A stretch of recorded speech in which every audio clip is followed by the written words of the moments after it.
Bonjour, bonsoir, mesdames, messieurs. C'est toujours un plaisir pour moi de venir partager ce moment avec vous. Et tous ceux qui sont sur cette plateforme, et je vous invite à également euh,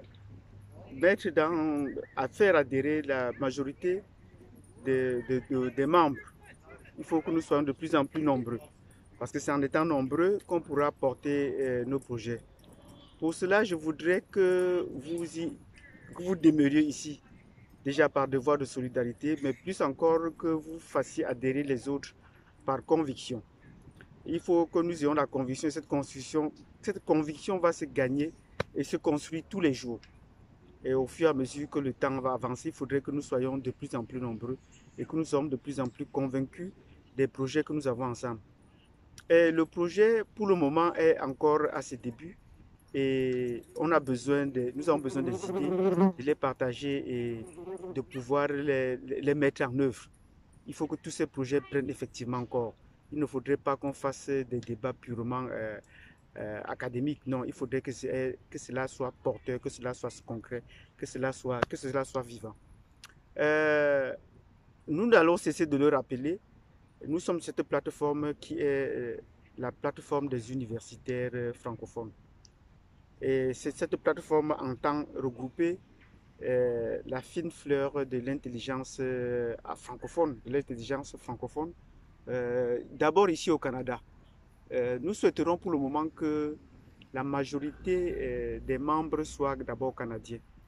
On pensera plus tard, et ça dépendra des uns et des autres, de voir comment est-ce qu'on pourra ouvrir ou élargir à d'autres docteurs francophones, notamment sur le continent africain ou ailleurs dans le monde qui désiraient faire partie de ce réseau.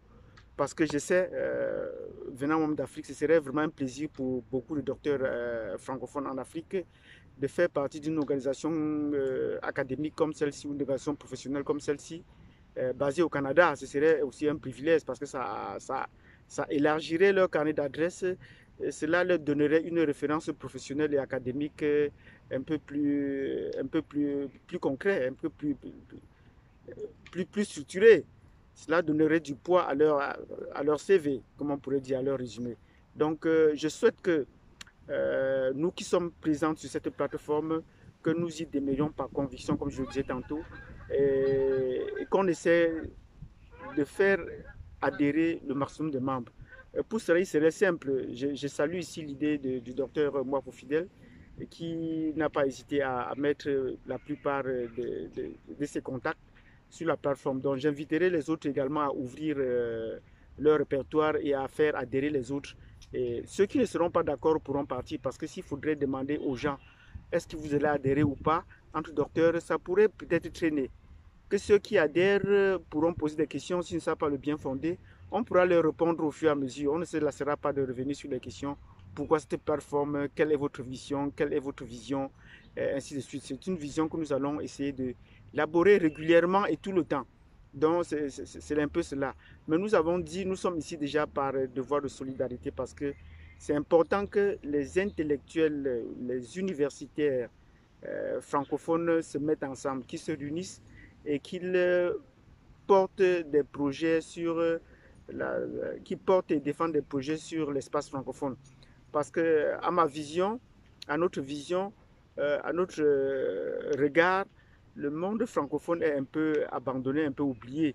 Et les autres parlent du monde francophone un peu avec beaucoup d'erreurs, avec beaucoup de biais. Et nous allons revoir ces biais-là. Nous ne serons pas là pour critiquer, ben nous sommes là essentiellement là pour essayer d'agir, pas de réagir, d'agir.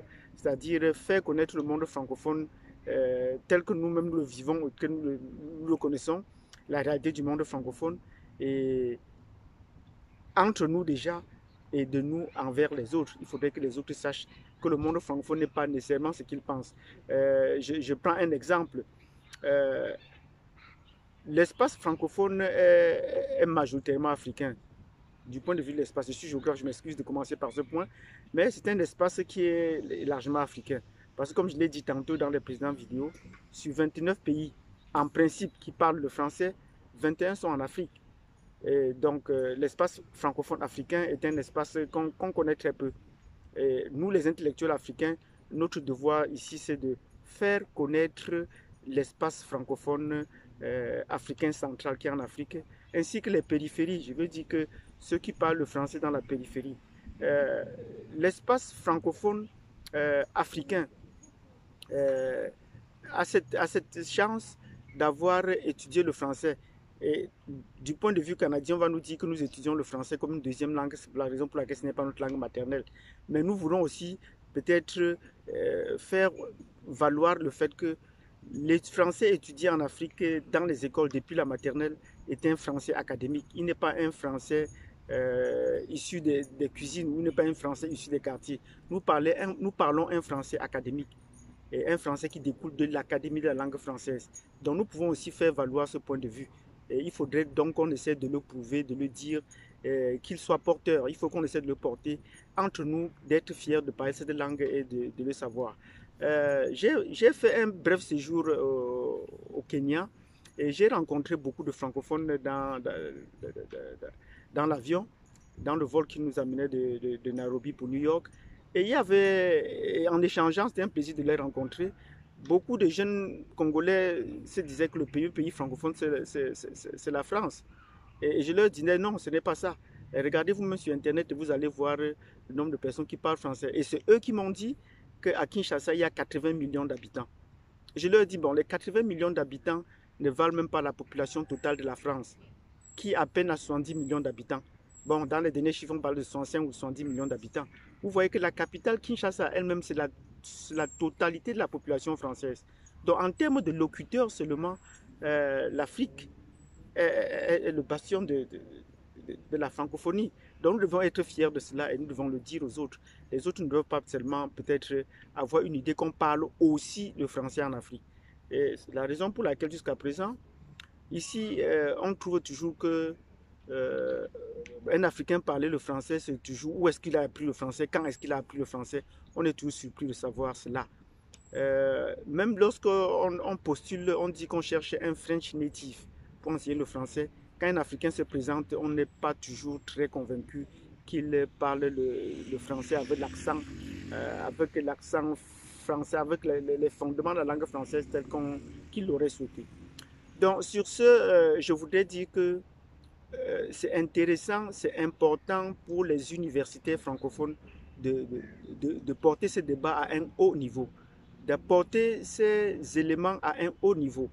Parce que jusque-là, on a des éléments épars, par-ci, par-là, et dont les gens n'ont pas cette conviction-là.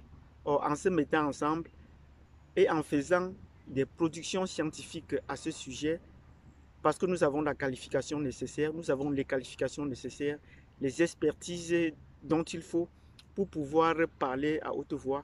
Je pense qu'à partir de ce moment, le monde francophone sera pris plus au sérieux parce qu'il ne faudrait plus que ce soit seulement des préjugés. Il faudrait que ce soit sur des fonds concrets. Que si on dit que nous sommes la francophonie, que le bastion de la francophonie, c'est en Afrique, il faudrait que les intellectuels portent cela à un haut niveau et que ce soit une référence. Donc c'est quelque chose qui est très important pour nous. Il faut que nous puissions produire des articles scientifiques sur l'espace francophone. Que nous, au Canada, nous devions plus seulement travailler sur le Canada, mais qu'après, ceux qui ont produit des thèses ou des travaux de recherche hors du Canada et qui ont une liberté d'opinion, une liberté de parole et qui ont un moment puissent élargir leur réflexion à l'espace francophone tout entier. Et c'est la raison pour laquelle je souhaite qu'on mette sur pied déjà de façon plus concrète une revue scientifique des universités francophones à partir du Canada. Et là, les autres vont adhérer. C'est la raison pour laquelle je souhaite que la majorité d'entre nous ouvrons nos carnets d'adresse, incluons tous nos docteurs que nous connaissons. Ceux qui ne seront pas d'accord vont partir et ceux qui seront d'accord vont rester avec nous et ensemble on pourra construire une plateforme digne des universités francophones, des intellectuels francophones. Ceci est très important. Donc si on peut mettre en place déjà une revue scientifique, ce serait intéressant. Dans la précédente vidéo, j'avais parlé du livre du professeur Ambroise Combe intitulé La malédiction francophone. Et j'ai mis cela sur la plateforme. C'est un livre qui m'a beaucoup inspiré, mais qui m'a laissé sur ma soif. Et ça se comprend. Euh, il a abordé ce livre sur un point de vue purement culturel. Étant géographe, étant de formation géographique ou d'historien géographe, j'aurais souhaité qu'on élargisse dans ce thème. Donc en parlant de ce livre, je voudrais qu'on essaie d'élargir et d'aborder les différentes facettes de la francophonie, tant géographique, historique, sociologique et les perspectives qui vont en découler. Donc ce serait l'occasion pour nous, avant de pouvoir faire des publications, je pense de faire un état des lieux de la francophonie. Où est-ce que se trouve la francophonie aujourd'hui? Comment est-ce que nous la percevons? Comment les autres la perçoivent? Et comment est-ce qu'on peut corriger le tir? C'est à partir de là qu'on pourra réorienter ou donner une perspective positive et plus visible à l'espace francophone. C'est ça. Et nous avons, il y a assez de la matière pour cela. Par ailleurs, je sais que beaucoup d'autres Africains, beaucoup de docteurs africains hors du Canada, auraient bien souhaité faire partie de cette plateforme. Je suis convaincu. Ben, je prierai les uns et les autres, donc, comme je le disais tantôt, d'ouvrir leur carnet d'adresse, d'inclure le maximum de francophones canadiens d'abord, avant qu'on essaie d'ouvrir, si vous le souhaitez, à d'autres universités francophones, notamment sur le continent ou ailleurs dans le monde. Donc ce serait ça vraiment mon souhait. Si on pourrait déjà atteindre au moins 100 universités francophones canadiens résidant ici, ce serait très intéressant avant qu'on puisse ouvrir. Parce que là, je sais qu'on pourrait intégrer facilement nos étudiants. Ce serait un plaisir pour eux de faire partie d'une association pareille. Et notamment, notre pays d'accueil, le Canada, est un pays crédible. Et donc, bien de gens souhaiteraient adhérer à une organisation pareille sur notre continent.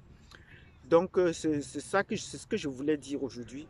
Donc, que ceux qui ont l'expertise ou les qualifications nécessaires pour essayer de mettre en place une revue scientifique qu'on pourrait appeler les universités francophones, ça pourrait être un journal, ça serait un bimensuel ou un semestriel.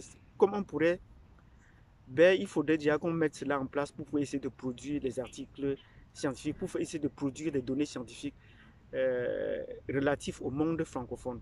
Nous n'allons pas nous limiter au monde francophone d'abord, avant de pouvoir voir d'autres thématiques ailleurs dans d'autres espaces linguistiques qui pourront être hispanophones, africains et qui pourront être également lusophones, puisque la majorité des pays lusophones se trouvent également en Afrique. Donc je souhaite qu'on se focalise d'abord sur l'espace francophone et qu'on puisse apporter les données plus claires pour essayer de rendre plus visible notre espace. Donc ma communication aujourd'hui ne sera pas longue. Je vous prie donc de vous abonner d'abord sur cette chaîne pour essayer d'être au pas des nouvelles publications qu'on va faire, des nouvelles vidéos qu'on va mettre en ligne, pour être au courant de l'avancée de nos projets, parce que notre projet, effectivement, il avance. Et sur ce, je voudrais vous remercier. Abonnez-vous déjà sur cette plateforme. Faites surtout adhérer, partagez et faites adhérer les docteurs africains que vous connaissez et qui pourront nous être utiles dans le prochain. Ne laissons personne à côté parce que toutes les idées sont utiles pour faire avancer ce projet. Sur ce, je vous remercie. Cliquez sur la cloche de notification, partagez le lien et inscrivez de nouveaux membres. Je mettrai également sur la plateforme le lien sur lequel vous pourrez me joindre si vous avez des informations à apporter ou à diffuser. Sur ce, je vous remercie et j'attends vos commentaires ou vos suggestions à propos. Merci et à plus tard.